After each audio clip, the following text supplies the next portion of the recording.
Hi there, my name is Daniel. I built a real zombie shelter. What? I see you're laughing too.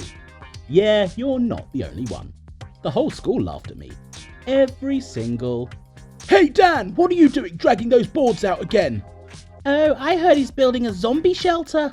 Seriously, what the hell? There's no such thing as zombies. I think he's a freak who's been watching Netflix. Haha, that's right. While the guys were talking behind my back, I was finding branches, rocks, planks on the street, buying nails, stealing them from my dad in the garage and even in the stores. I didn't care what anyone said about me. I just took it all and went far into the woods to my hiding place. Meet my bunker. I built it myself. A gamekeeper used to live here. I have no idea what happened to him. They say he was very lonely and died in this house. We used to know him, saw him a couple of times. The gamekeeper told me that soon something terrible would happen, that some kind of virus would spread and everyone would get very sick. Then the virus would mutate more and more until people would turn into something like zombies. They didn't like the gamekeeper in town because they thought he was crazy, but I was the only one he trusted. And then he left me this house, told me he wasn't coming back, and disappeared without a trace. At first I just went there. I felt good.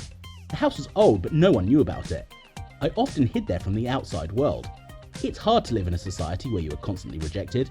Maybe the gamekeeper understood that and that's why he left it to me. Anyway, I didn't believe what he said. And a year later, my town declared a lockdown. I'm not going to tell you, I think you've been through this yourself. A year later, when we had suffered many deaths, when we had lost loved ones, when there was still hope that things would be like before. I realised that it wouldn't be like before, and not wasting time after the restrictions on movement were lifted to build my bunker. The huntsman's words were going around in my head the whole time. The apocalypse was coming soon. I didn't tell anyone anything.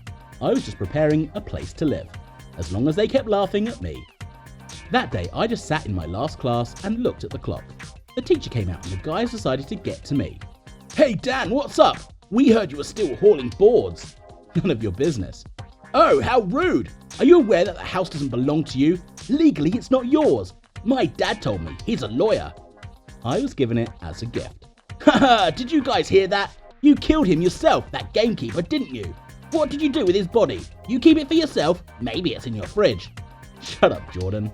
What did you say? He got up out of his chair so hard that it fell over.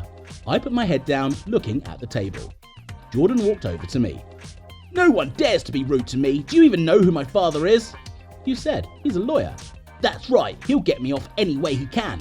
And you, loser, will rot in jail for insulting my honour and dignity. That's the only thing you get fined for? What? It's not a criminal case, it's an administrative one. I thought you knew, as the son of a lawyer. Jordan ran up to me, already swinging, and the teacher walked in. As soon as the bell rang, I grabbed my bag and ran to my bunker. Almost everything was ready there. I had time to buy groceries, build furniture, and stock up on candles. All the utilities worked there, including electricity, so it was already possible to live. I opened the door, wanted to have lunch there, and all of a sudden the door abruptly pushed against me. Behind me stood Jordan. And now we're going to see what you've got in there. He was with some guys. They forced me inside and threw me onto the floor. Jordan turned on the lights. It's nice in here. Wow, there's even a fridge. Don't touch it. Fuck you, this is our bunker now, okay? This is my bunker, get out of here. Or else what? Do your folks even know about this house? It's not legally yours, so you can't even charge me with anything. I grabbed the bat that was under the chair, but then I got hit in the face by Jordan's friend. And then he came up to me, told me to forget about the house, that it belonged to him now.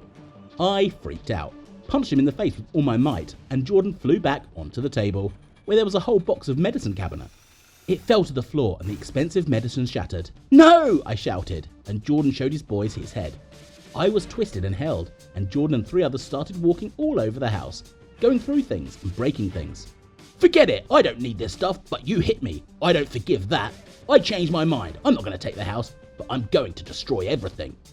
In minutes, everything I'd built and made with my own hands over the years was falling apart before my very eyes. Jordan especially hated to break my things. He always hated me, but I don't know why. Finally, he got to the drawer, which contained the rest of the gamekeeper's belongings. When he yanked it open, the pictures fell out. Jordan picked up the first one off the floor. Hey Jordan, that's your baby picture. How did Dan get it? I got it and so did Jordan. Ha ha ha ha! Really, Jordan? Or what's your name, Billy? That's what your real father called you, right? Shut up! The guys were confused. They looked at us and didn't understand anything. Now I see why you hate me so much, because your dad was in touch with me, right? You ditched him when he was seriously ill, and I helped him. And what did you do? You ran off to a rich lawyer, and you're just lucky he cleverly forged the paternity papers. What? You thought expensive clothes and a new name were all you needed for a new life? No, you can't wash away the past. His death is on your conscience.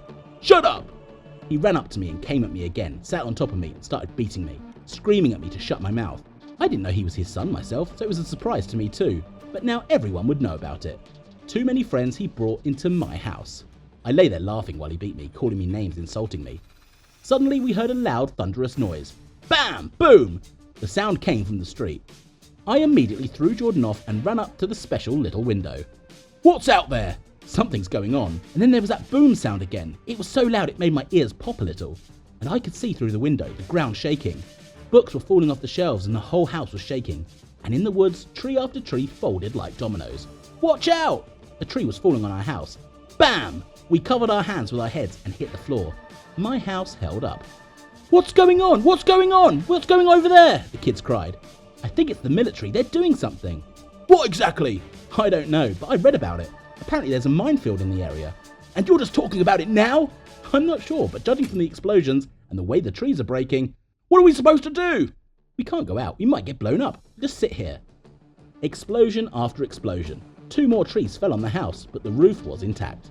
A few hours later, it was all quiet. The most interesting thing was that I didn't see any people there.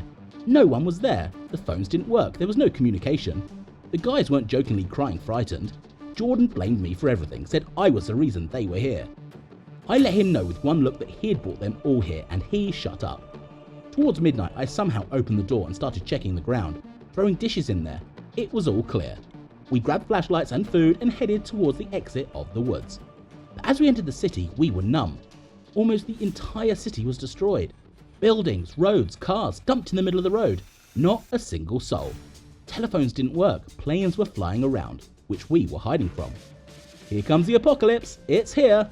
What do you mean? Suddenly, a masked man with a gun ran up to us. We screamed in fear and he immediately led us into the bushes. He took off his mask. Is that you? Dad? Shh, there's not much time. Round up everyone you can find. Take them to my bunker. There's enough room for 70 people. Bring food, soap, water, batteries and matches. We'll meet back here in 2 hours, okay? I ran home, grabbed my mum and my stuff and ran into the woods to my bunker. We still don't know what it is exactly, but the apocalypse is here. He is with us and we're among him. At that moment I realised that the gamekeeper knew all about it. He had faked his disappearance and left the house to me for a reason. He knew that I'd finish it and that he'd come back here. My name is Anna. I am 14 years old, and not so long ago, my family and I moved to a very unusual place. Have you ever heard anything about Chernobyl? In short, this is a city in the Ukraine, and it is famous for its accident that occurred at the Chernobyl nuclear power plant 34 years ago. As a result of the disaster, there was a huge, powerful release of radioactive substances, and the city was recognized as dangerous. Many people had to be evacuated from there. Dad said that people thought that all this was temporary, and soon they would go back to their homes, which had to be abandoned as a matter of urgency, as well as their belongings, but unfortunately, no one ever returned. And now, more than 30 years have passed, and my fanatical geologist father was still working on some project that he never told my mother and me about.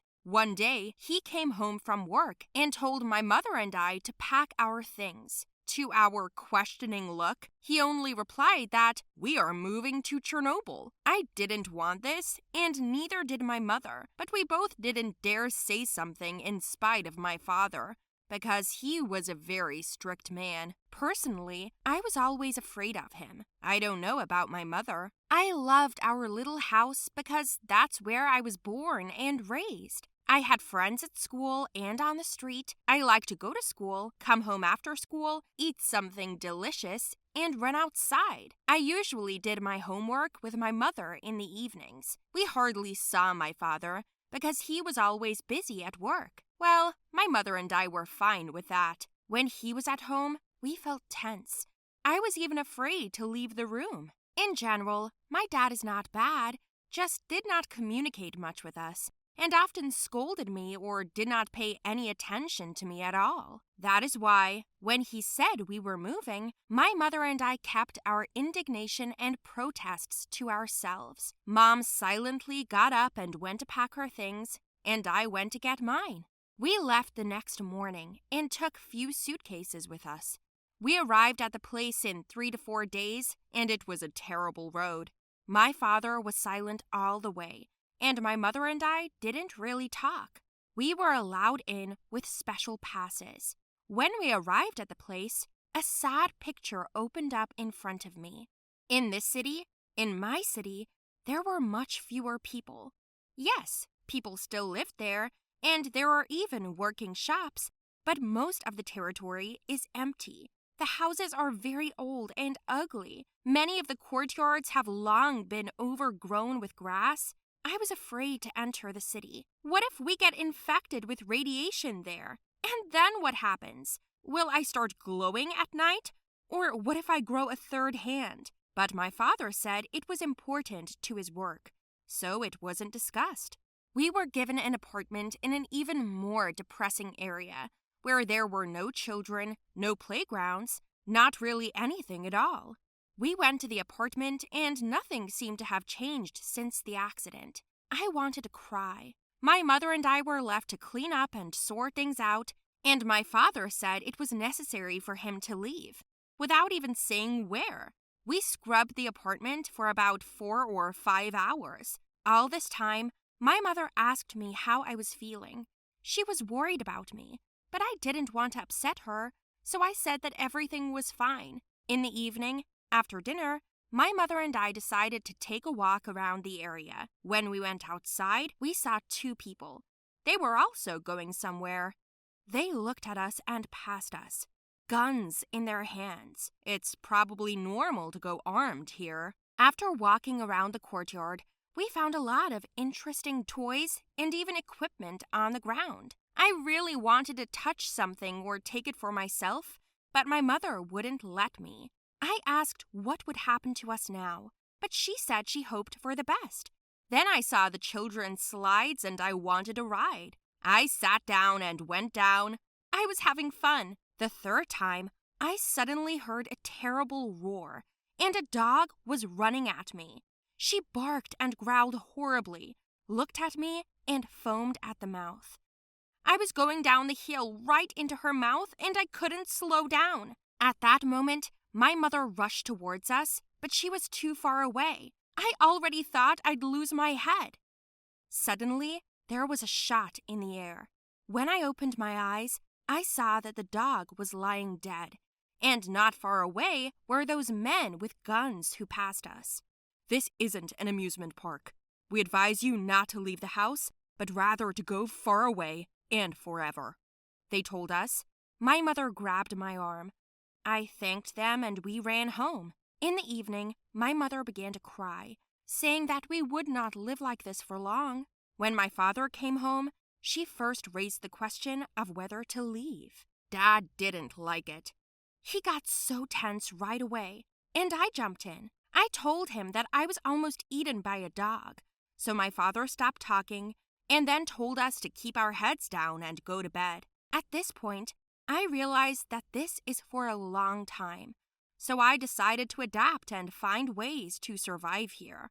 First of all, my mother and I sealed up all the windows, hung a cloth behind them so that no one could see anything, and put tools for self-defense at the entrance, because stray dogs sometimes broke into apartments. Dad said we won't be here for long, but we'll have to stay for a while. A week later, I wanted to go to the station where the explosion took place. That day, my mother also went on business with my father. I didn't want to stay at home, especially since I lived here. Why not see the station with my own eyes? I gathered some warm clothes and went there on the map. It turns out that it was not so easy to get through, since there were security guards and some tourists. But I still managed to get as close as possible in a roundabout way. I took a few photos as a keepsake, and then I saw an interesting doll. She was so beautiful I wanted to keep her. But security noticed me. They called to me, and I got scared and started running. They quickly caught up with me and began to take away the camera. I resisted, but they were stronger. I was taken to a building and left in an office. It was like an interrogation that I didn't know how to answer. In the end, they shook my mother's phone off of me and called her. My parents were already at home, and my mother was hysterical from not knowing where I was. Anyway, she and Dad came to pick me up, and my dad was so angry. I realized that at home, I would be scolded. "You will leave tomorrow," he said at home. We couldn't believe our ears. I was so happy, and Dad said it was a mistake to bring us along. He added that he thought we were interested in his work, but this was not the case. To be honest, I didn't care, so I just went and started packing. We left the next day, and Dad still stayed. All I knew was that I would never go back there again. Would you like to visit Chernobyl?